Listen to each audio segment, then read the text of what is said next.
Citoyennes, citoyens, chers amis, chers camarades, bonjour à toutes et tous. Déjà la 11e revue de presse donc, du pôle de renaissance communiste en France dans le cadre de la campagne pour l'alternative rouge tricolore que nous menons.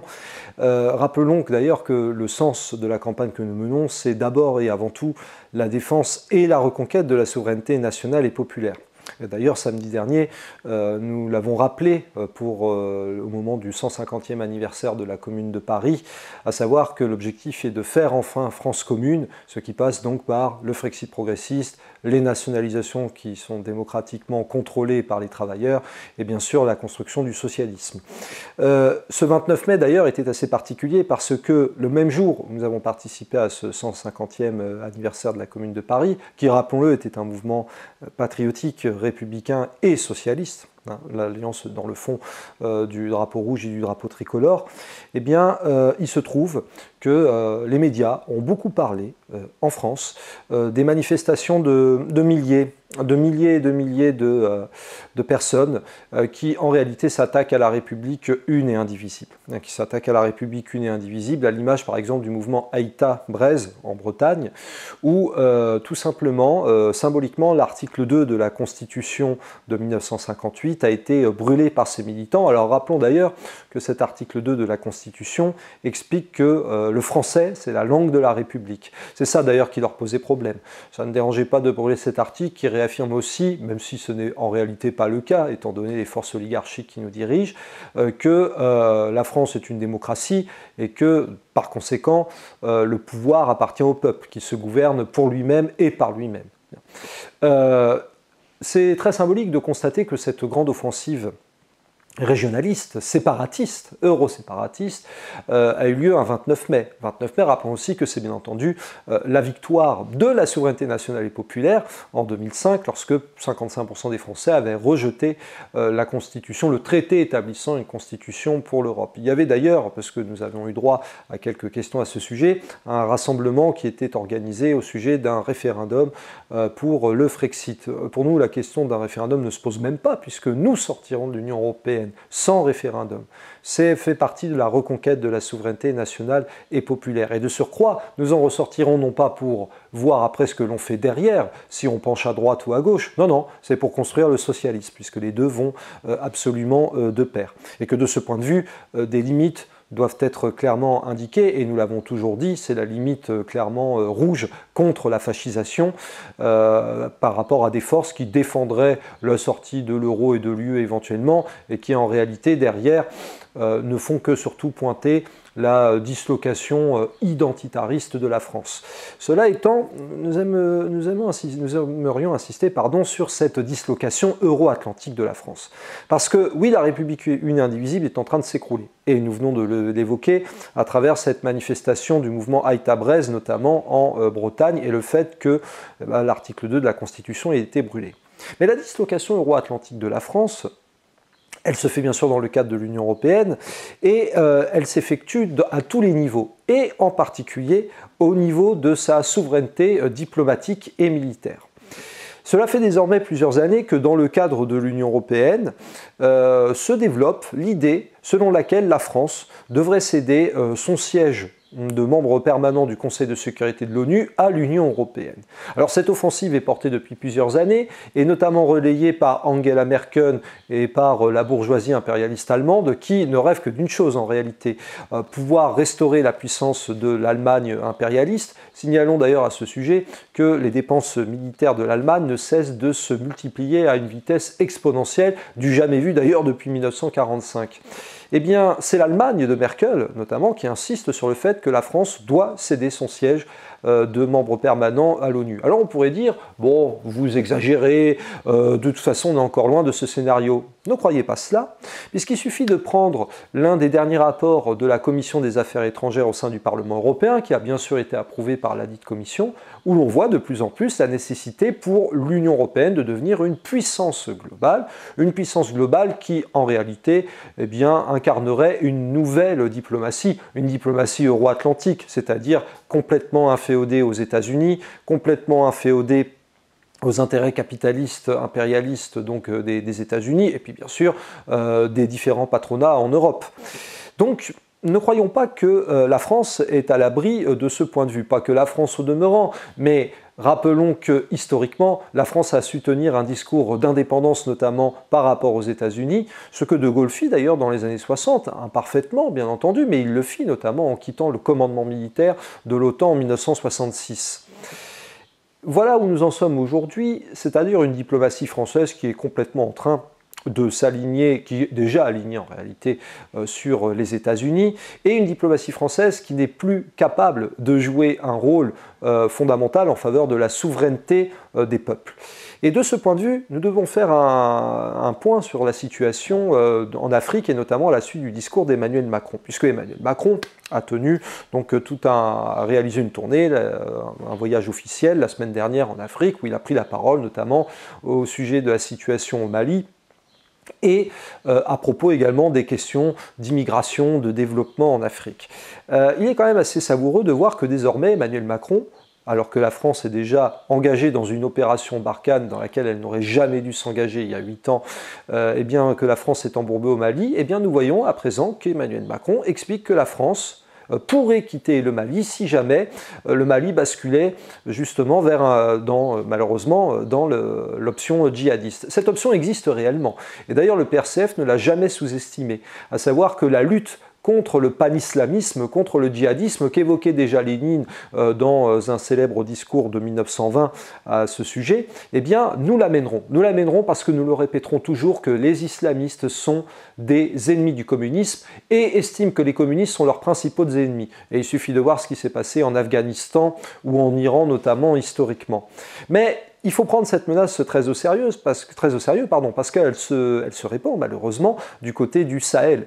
En même temps, il faut bien voir qui sont les responsables de cette extension du djihadisme. Certes, les forces islamistes elles-mêmes, mais qu'est allée faire la France au Mali, si ce n'est que déstabiliser encore davantage un régime, en étant de surcroît dans une intervention unilatérale, sans s'appuyer dans le cadre éventuellement de l'ONU, et de surcroît, comment ne pas évoquer le fait, que ça va faire le lien avec le développement, que la France a des intérêts impérialistes importants du côté de l'Afrique, et notamment ce qui concerne les mines d'uranium du côté du Niger. Nous allons y revenir là-dessus parce que justement c'est très beau de parler de développement de l'Afrique, encore faut-il vraiment donner les moyens pour permettre aux différents peuples d'Afrique de pouvoir se développer. Et ce n'est bien sûr pas le cas dans le cadre d'une France capitaliste, nous allons en reparler. Mais pour terminer sur le Mali, signalons que bien sûr la situation est terrible avec ce deuxième coup d'État qui a eu lieu et que les premières victimes de toute façon de cette instabilité chronique sont avant tout les citoyens et les travailleurs, pas seulement du Mali, puisque nous voyons que la situation est difficile dans un grand nombre de pays du Sahel. Or, je répète, la France, par ses interventions militaires, notamment en Libye, lorsque le criminel Sarkozy est allé massacrer un pays entier, il a détruit tout simplement la Libye en 2011, eh bien, nous avons créé cette instabilité terrible et finalement le contexte qui débouche sur l'effondrement progressif d'un certain nombre des pays du Sahel. Retirer l'opération Barkhane, nous y sommes favorables bien entendu. Mais il ne faudra pas sous-estimer cette menace djihadiste qui est en train de se développer de manière considérable du côté du Sahel. Et puis, reconstruire l'Afrique, reconstruire la souveraineté finalement démocratique et populaire, bien sûr, ça implique d'abord d'écouter ce que disent les citoyens et les travailleurs sur place. Or, que disent-ils? Eh bien, que leurs conditions de vie sont misérables, qu'il y a de l'exploitation, non seulement de la part de dirigeants locaux corrompus pour un certain nombre d'entre eux, mais aussi victimes de l'exploitation de grands groupes capitalistes. Et entendre Emmanuel Macron appeler à un plan Marshall en faveur de l'Afrique a de quoi faire sourire, lorsqu'on sait qu'Emmanuel Macron laisse par exemple tranquillement M. Vincent Bolloré se tailler un empire dans ce qu'il reste de la France-Afrique, du côté du Togo ou du Cameroun. Rappelons d'ailleurs que Vincent Bolloré est soupçonné, plus que soupçonné à vrai dire, de corruption dans les affaires africaines qu'il mène, en particulièrement au Togo et au Cameroun, comme je l'ai indiqué.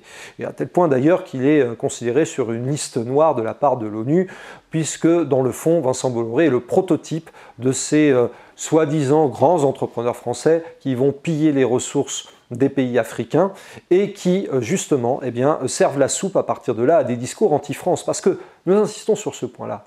Ce n'est pas la France qui pille les pays africains, c'est l'oligarchie capitaliste française. Les citoyens et les travailleurs de France, pour un grand nombre d'entre eux, ne veulent surtout pas exploiter justement les travailleurs et les citoyens des pays d'Afrique. Bien au contraire, ils veulent défendre leur lutte en faveur de la souveraineté nationale et populaire, pour laquelle nous-mêmes nous nous battons en France et pour laquelle eh bien, il y a un énorme enjeu tout simplement de survie du pays à l'heure actuelle. Je dis bien de survie puisque, comme nous l'avons dit, la dislocation euro-atlantique de la France est engagée depuis des années.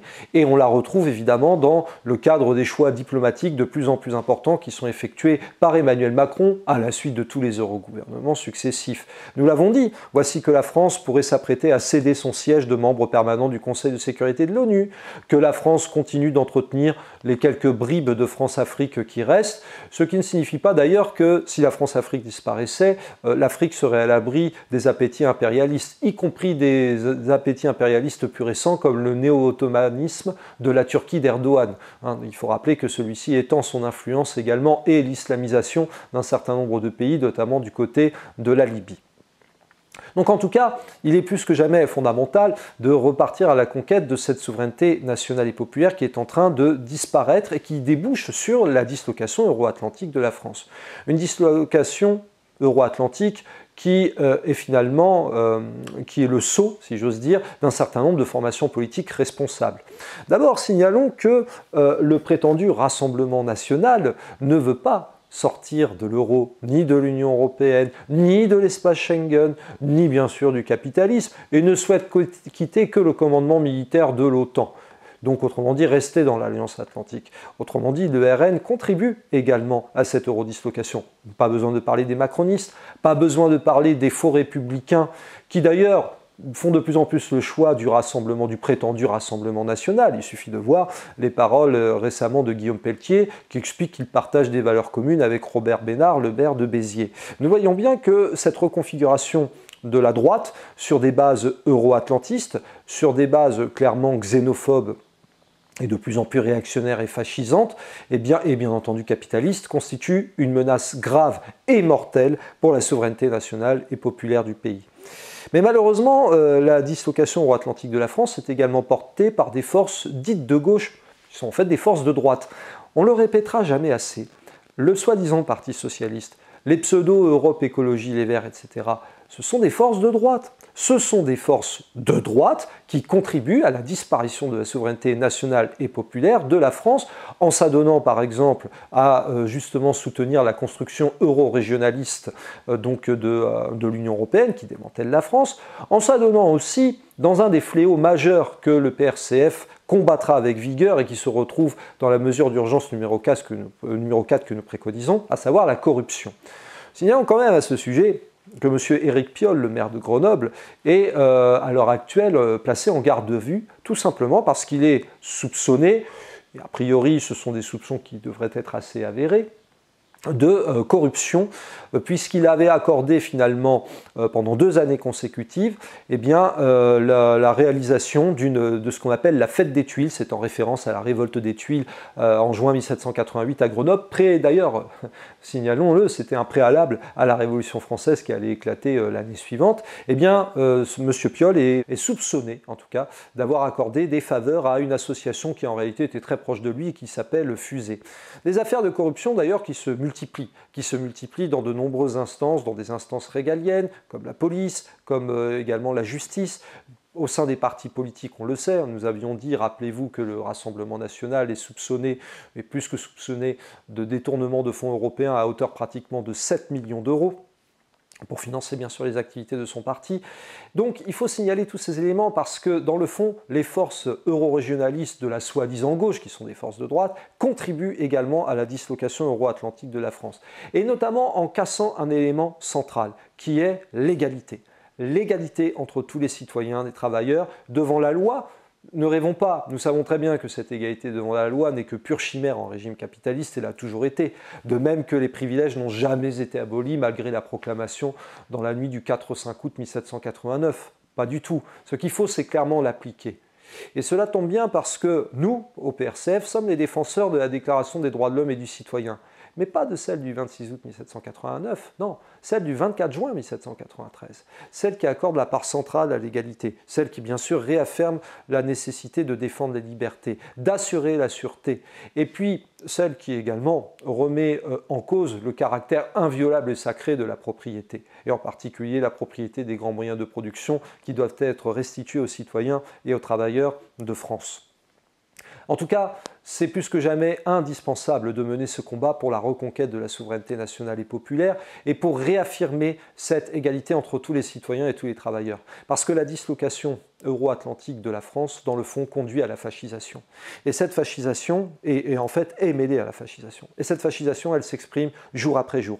Ainsi avons-nous appris qu'un livreur Uber a été victime d'agressions, d'attaques racistes absolument inacceptables de la part, forcément de personnes contaminées par les idées fascisantes qu'elles entendent tous les jours à la télévision, qui par Zemmour, qui par Robert Ménard, qui par des Pascal Praud qui ne cessent de vitupérer contre des forces franchement communistes, eh bien, cette agression, elle a débouché donc sur des propos absolument intolérables aujourd'hui, puisque nous avons pu voir par exemple que le fameux agresseur de ce chauffeur-livreur Uber, un exploité au passage, hein, signalons-le, avait expliqué que cela faisait déjà 800 ans que c'était des esclaves et qu'ils étaient très bien comme ça, c'est noir.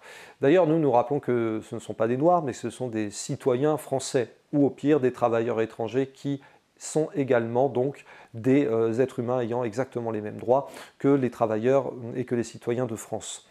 Nous insistons sur ce point-là parce que cette eurodislocation, elle conduit à la fascisation, que ce soit dans cette agression à Cergy, ou que ce soit, et là nous tenons à adresser notre salut fraternel à la députée France Insoumise qui a été victime d'une violente et inacceptable agression de la part d'un CRS lors d'une manifestation en soutien avec les agriculteurs, nous voyons bien que la dislocation euro-atlantique de la France, finalement, se traduit par cette fascisation galopante. Là, on n'est plus dans rampante, on est dans le galopant.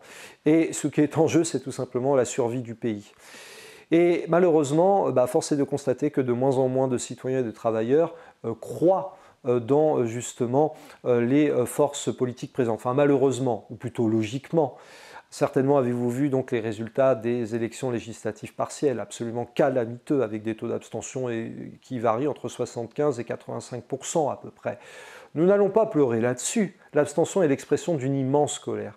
Une immense colère parce que les forces de droite, on n'en parle même pas, mais les forces dites de gauche, en réalité, n'apportent aucune solution réelle et concrète pour ces citoyens et ces travailleurs qui souhaitent quoi en fait? Tout simplement l'émancipation, la souveraineté. C'est-à-dire être maître de leur destin. Et comment peut-on être maître de son destin? Quand on reste au sein de la zone euro, quand on reste au sein de l'Union européenne, quand on reste au sein de l'OTAN, quand on accepte l'exploitation capitaliste ou qu'on va la modifier à la marge, soit avec de la peinture verte, soit avec un soi-disant dialogue social, soit en faisant croire qu'il y aura une gouvernance mondiale où on va trouver des solutions, alors qu'en face le patronat, lui, mène de manière acharnée la lutte des classes. Et bien voilà pourquoi le PRCF finalement porte cette campagne rouge tricolore. Une campagne rouge tricolore qui se diffusent de plus en plus, dont les mots d'ordre, dont les propositions commencent à circuler de manière non négligeable, ce qui nous vaut d'ailleurs des attaques croissantes, je terminerai sur ce point, de la part de camarades du PCF, notamment sur Internet. Notamment parce que nous avons osé interpeller Fabien Roussel en lui posant quelques questions très simples.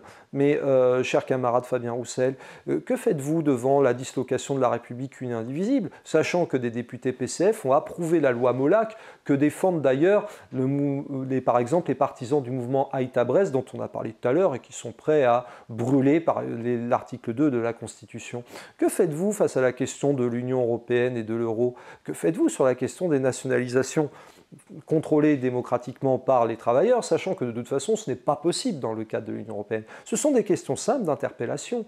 Et nous signalons que ce n'est pas seulement à travers cette vidéo que nous avons interpellé à plusieurs reprises le camarade Fabien Roussel. Nous l'avons interpellé depuis des années, dans des lettres ouvertes. Nous avons même, au passage, publié des communiqués de soutien lorsque le PCF de Lyon a été victime de menaces de mort de la part de fascistes à l'automne dernier, lorsque l'Action française a écrit à Gérald Darmanin pour demander la dissolution du Parti communiste français, ou lorsque Fabien Roussel a été piégé par les pseudo-journalistes de France Culture qui, au moment du centenaire du congrès de Tours, ne trouvaient rien de mieux que de l'interroger sur le pacte germano-soviétique. Notons d'ailleurs que Fabien Roussel, dans sa réponse, n'a pas été très brillant et a ouvert la voie à toutes les diatribes habituelles anticommunistes qui sont proférées au sujet de ce pacte.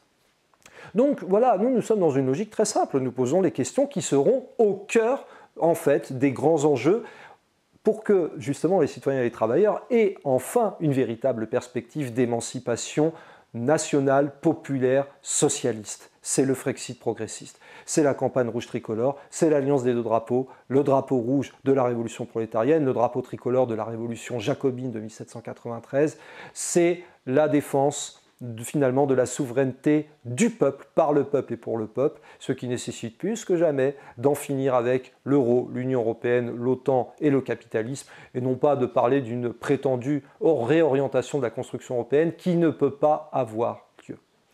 Voilà, chers amis, chers camarades, c'était donc la 11e revue de presse du PRCF. N'hésitez surtout pas à la partager, à la diffuser, plus que jamais. Et n'oublions pas une chose, c'est que le travail de reconstruction et de reconquête de la souveraineté nationale populaire est immense.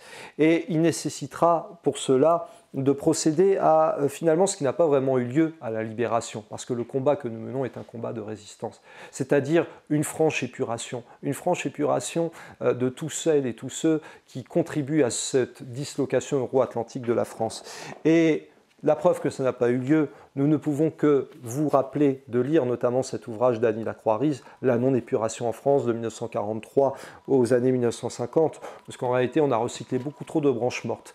Et inutile de dire que si jamais nous sommes en mesure un jour de pouvoir atteindre justement, de pouvoir prendre le pouvoir, non pas pour nous, mais pour les citoyens et les travailleurs, inutile de vous dire que l'épuration sera très importante, notamment vis-à-vis de celles et ceux qui contribuent à la dislocation de la souveraineté nationale et populaire. C'est d'ailleurs le sens des combats de syndicalistes de combat, de gilets jaunes. Liberté, égalité, fraternité ou la mort, c'était la devise de la Première République en 1793. Eh bien, plus que jamais, ce combat contre les forces réactionnaires, fascisantes et qui détruisent la souveraineté nationale et populaire de la France est engagé par le PRCF dans sa campagne pour l'alternative rouge et tricolore. Rejoignez-nous, le combat continue plus que jamais, camarades.